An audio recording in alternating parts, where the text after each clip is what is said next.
하나님께서 베드로에게 환상을 보여주셨는데 땅에 기는 네 발 가진 것과 들짐승과 기는 것과 공중에 나는 것들이 보였다. 이렇게 하나님께서 보여주신 거죠. 주목하여서 자기가 본 자기 의지로 본 게 아니라 하나님께서 이렇게 보여주셨습니다. 그런데 그것들 잡아먹으라고 합니다. 아무리 배가 고프다고 아무거나 먹지 않은 사람이고, 또 부정한 것, 징그러운 것, 더러운 것, 하나님께서 친히 금하신 율법이고 명령인데 왜 하나님께서 베드로에게 이런 환상을 보여주시면서 이런 명령을 하시나를 생각하게 하는 거죠. 3번에 걸쳐서 이런 일들이 반복되니까 베드로는 굉장히 고민스러웠을 겁니다.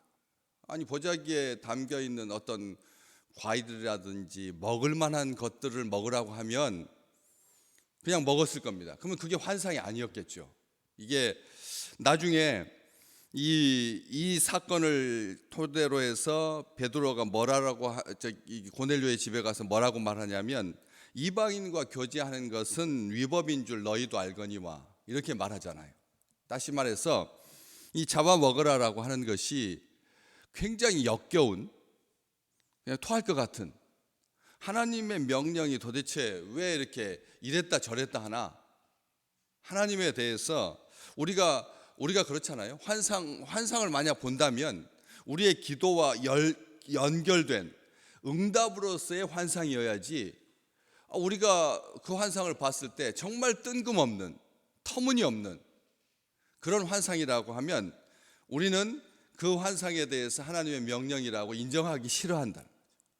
오늘 또 아무리 은혜스러운 말씀이 선포될지라도 나의 삶과 무관한 나의 계획, 나의 의지, 나의 결심과 자꾸 부닥치는 그런 말씀이 들리면 굉장히 부담스럽습니다. 그렇죠? 나는 동쪽으로 자꾸 가려고 하는데 하나님께서 자꾸 옆바로 다시스로 이렇게 가라고 하면 하나님하고 이렇게 충돌하게 되는 거죠.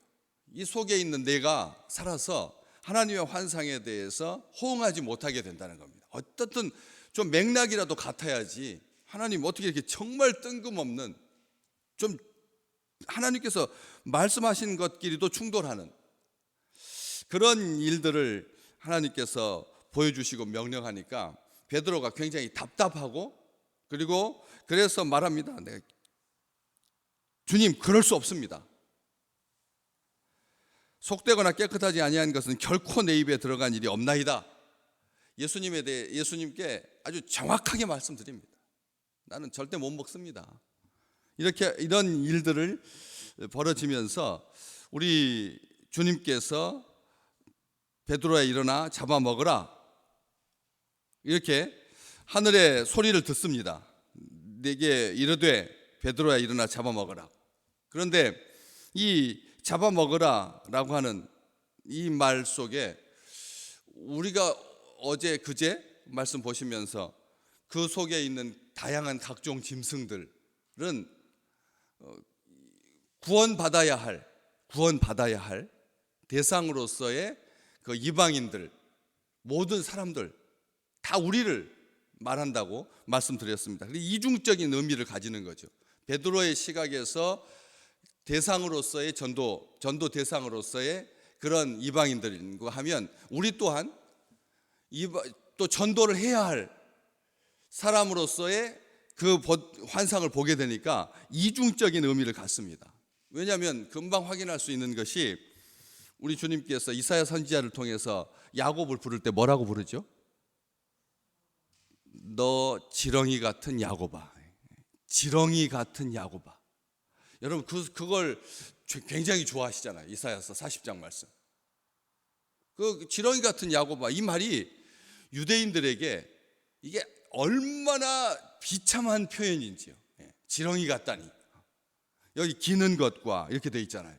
기는 것과 이 지렁이 같은, 대표적인 뱀 이런 걸 떠나서 이 지렁이 같은 야곱아 라고 하는 것이 얼마나 모욕적입니까, 사실은. 그런데 그게 우리의 실존이라는 거죠. 그게 우리의 실존이라는 것입니다. 지렁이 같은 흉측한 그런 혐오스러운, 나중에 우리가 찬송 부를 때 벌레만 또 못한 우리, 기도할 때 벌레만 또 못한 우리라고 이렇게 우리 스스로를 그렇게, 우리가 예수님 안에 있지 않냐면, 예수 믿지 않았으면, 구원받지 못했으면 우리 인생이라고 하는 것이 그렇게 보잘것없는 인생이라는 거죠. 벌레 같다라고 하는 거죠. 그렇기 때문에 이중적 의미를 담고 있습니다. 우리 하나님께서 하늘에서 소리를, 환상을 통해서 보여주시면서 유대와 예루살렘과 사마리아와 땅끝까지 가라고 하셨던 우리 주님의 그 명령을 수행하도록 잡아먹으라, 이렇게 말합니다. 각양각색 짐승들을 잡아먹어라. 이 말을 통해서 우리는 한 가지를 더 보게 되는데, 뭐냐면 하나님은 사람을 외모로 취하지 아니하시고, 하나님은 사람을 외모로 취하지 아니하시고, 성향, 성질대로 그렇게 취하지 아니하시고, 10장에서 베드로가 설교한 말입니다. 베드로가 고넬료의 집에서 말씀을 선포한 말씀입니다. 10장 34절에서 35절, 각 나라 중에 하나님을 경외하며 의를 행하는 사람은 하나님이 받으시는 줄 내가 깨달았도다. 이방인들 앞에 가서 말씀을 선포하면서 베드로가 이 사건, 이 환상과 결부시켜서 결국 깨달은 게 뭐냐? 하나님은 사람을 외모로 취하지 않으신다는 거죠. 이 말씀 참 귀한 말씀입니다. 하나님께서 우리를 외모로 취하셨다면, 우리를 겉모습으로 취하셨다면, 우리를 겉사람으로 취하셨다면 우리는 실망하고 좌절할 것입니다. 하나님께서 사람을 성질대로, 성향대로 취하셨다니. 그래서 외모로 취하지 않으신다. 하나님은 어떤 사람을 취하시느냐? 각 나라 중에서 우리가 선택받은 게 하나님께서 우리를 예수 믿게 하신 이유, 이것이 그냥 어떤 이 범위가, 우리를 취하신 범위가 그냥 하나님께서 임의대로 마음대로 하신 것이 아니라 나라 중에서 우리를 선택했다. 아멘. 다시 말하면 우리나라에서 하나님께서 우리를 선택하신 겁니다. 그러니까 우리는 어떤 존재입니까? 나라를 대표하는 존재라는 거죠. 어제 10시부터 오후 4시까지 긴 시간 동안 점심 먹어가면서 자녀들을 위해서 간절히 기도했습니다. 사실 오늘은 좀 쉬고 싶은 날이죠. 왜? 기도 열심히 했으니까. 어제 했으니까 오늘 새벽까지 뭐 굳이 오늘 어저께 안 나온 사람들만 나오고 해도 되잖아요. 그런데 우리가 또 하나님 앞에 이렇게 한 주를 마감하면서, 마무리하면서 다시 기도의 자리로 나왔습니다. 왜인가요? 이걸 아시기를 주님의 이름으로 축복합니다. 나라 중에서 선택받은 사람들이다. 그래서 왕 같은 제사장인 겁니다. 왕 같은 제사장이라고 하는 표현이 바로 그런 의미라는 것이죠. 각 나라 중에서 하나님을 경외하고 의를 행하는 사람을 하나님께서 받으신다. 그렇기 때문에 우리가, 베드로가 도저히 못 먹겠습니다, 도저히 이게 상대해서는 안 됩니다 라고 하는 자기 판단과 근거가 분명했음에도 불구하고 순종했던 것처럼 하나님께서 일어나 잡아먹어라, 적극적으로 일어나라고 하는 말이 바로 그런 의미입니다. 그냥 베드로야 잡아먹어라, 베드로라고 하는 말도 빼버리고 그냥 베드로한테 말할 때 우리 그렇게 말해도 되잖아요. 잡아먹어라 이렇게 해도 되는데, 베드로야 굳이 일어나서 잡아먹어라 라고 하는 말은 적극적으로 하라는 것입니다. 어디든 가라는 것이죠. 누구든 만나라는 말씀입니다. 복음을 전하기 위해서 예수의 이름으로 구원받는다라고 하는 것을 알고 각 나라와 민족과 열방으로, 세대와 족속으로, 지금 이 한국 교회의 화두는 이겁니다. 화두 불교 용어라서 안 써야 되지만 정말 우리가 붙잡아야 할 하나님의 비전이고 계시잖아요. 다음 세대, 다른 세대가 되지 아니하도록, 다음 세대 수직 선교가 무너지면 수평 선교는 아무리 현란하다고 해도 그것은 십자가가 될 수가 없다. 수평 선교와 수직 선교가 만나야가 십자가가 된다. 수평 선교, 다른 사람들한테는 복음을 기가 막히게 지혜롭게 잘 전하는데 가족은 다 줄줄줄줄 다 부실부실 무너져가지고 겉 모양만 있고, 그럼 어떻게 될까요? 그러면 가운데가 무너지게 되면 마이너스만 남습니다. 십자가에서 수직이 무너지게 되면 마이너스만 남게 됩니다. 우리 교회 안에 정말 과다하다 싶을 만큼 충성을 보이는 분들 중에 많은 상당수 요인이 가정이 너무 힘드니까, 관계가 너무 힘들어서, 그래서 그냥 뭐라고 하죠? 막 너무 힘드니까 그냥 과잉하는 그런 형태를 보이는 신앙은 이건 오래가지 못합니다. 그럼 비참한 거죠. 스스로를 속이는 거고. 열심인데 그 열심의 동기가 하나님에 대한 억하심정으로, 하나님에 대한 억하심정으로 다른 사람들한테 보여주려고, 우리는 아주 멀쩡하다, 우리는 벌써 지금 4대째 예수 믿고 있는데 하면서 보여주려고 하는 그런 의도로 할 수가 있다라고 하는 것입니다.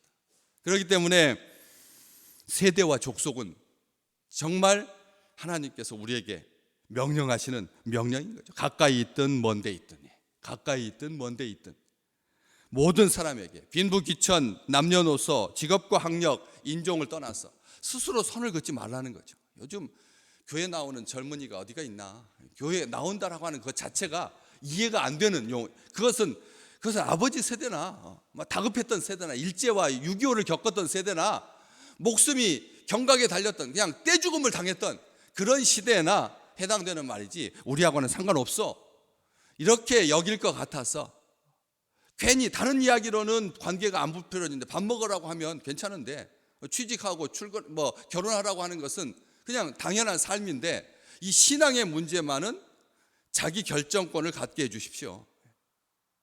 우리가 그 말 앞에 우리 스스로를 제한합니다. 자녀에 대해서 다른 것은 다 자유로운데 그 문제만큼은 자유롭지 못하니, 이게 마치 당연하다듯이 한국에서 신앙생활 한다라고 하는 것이 이런 굴레가 있다라고 하는 것, 다른 세상의 사람들하고는 전혀 이렇게 판단할 필요도 없이 우리 스스로가 자기 판단과 자기 계산으로 하지 말라는 거죠. 일어나 잡아먹어라, 네 의지대로 하지 말라는 거죠. 하나님께서 명령하셨으니까 험하게 생겨서 우리가 핑계가 얼마나 많은지요. 그 사람은 담배 피고 술 먹고, 그 다음에 마을 동네에서 정말 그 사람은 내놓은 사람이고, 정말 너무 계산적이고 돈밖에 모르는 사람이고, 또 뭐라고 합니까? 그 사람은 명문대 출신이어서 시도 안 먹혀, 취향이 어떻고 스타일이 어떻고 성격이 어떻고 외모가 어떻고 따지지 말라는 거죠. 한번 이 말씀대로 한번 실험해 보십시오. 정말 평생에 저 사람은 절대 예수 안 믿을 것 같은 사람, 절대 만약 예수라고 하는 말만 꺼냈다가는 내가 되로 주고 말로 받을 그런 사람들한테 복음을 전하는 거지. 일어나 잡아 먹으라는 거. 왜? 무슨 말입니까? 왕성한 식욕을 가지고, 이것은 본능이어야 된다는 겁니다. 예수 믿는 백성들에게 복음 전하는 것은 사명일 뿐만 아니라 먹는 것과 같이 연결시켰습니다. 본능이어야 된다는 겁니다. 기어코 반드시 하나님의 명령이니까. 다 살아있는데, 다 자기 성격이 있는데, 자기 다 성깔이 있습니다. 뿔로 받습니다. 코뿔소와 같은 사람은 우리를 받을 겁니다. 또 어떤 짐승을 빗대어서 그렇지만 교활한 사람도 있습니다. 그렇죠? 교활하면 어떤 짐승이 딱 떠오르잖아요.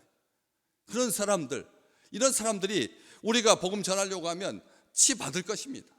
우리가 상처 입습니다. 심지어는 우리가 죽을 수도 있습니다. 잡아 먹힐 수도 있습니다.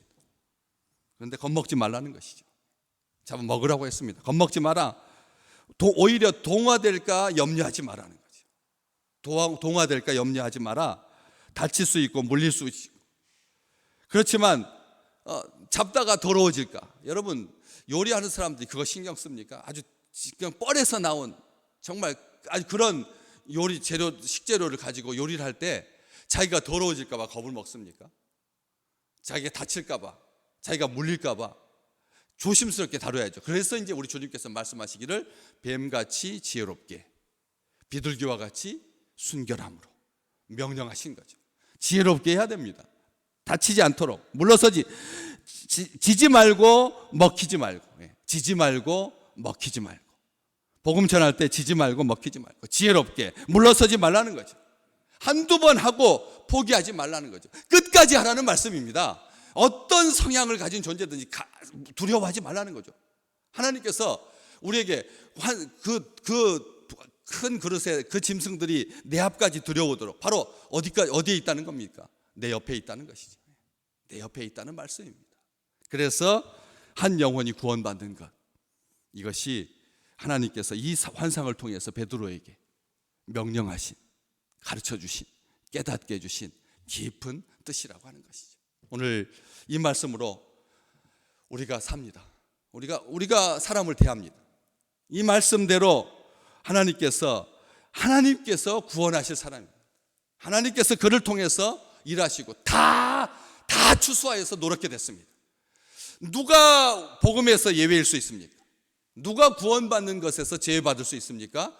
그것은 사탄의 뜻입니다. 저 사람은 아니라고 말하고, 저 사람은 너무 말 잘해서 내가 말이 가지고 부닥쳐가지고 다 알알이 깨지고 말 거야. 이런 사람 두려워하지 말라는 거죠. 오늘 이렇게 우리의 입술을 통해서, 우리의 사명을 통해서 구원받아서 하나님 나라를 이루실 그 놀라운 축복이 우리 믿음의 백성들 가운데 날마다 삶 속에 경험되고 고백되고 확인되는 축복을 누리시기를 주의 이름으로 축복합니다.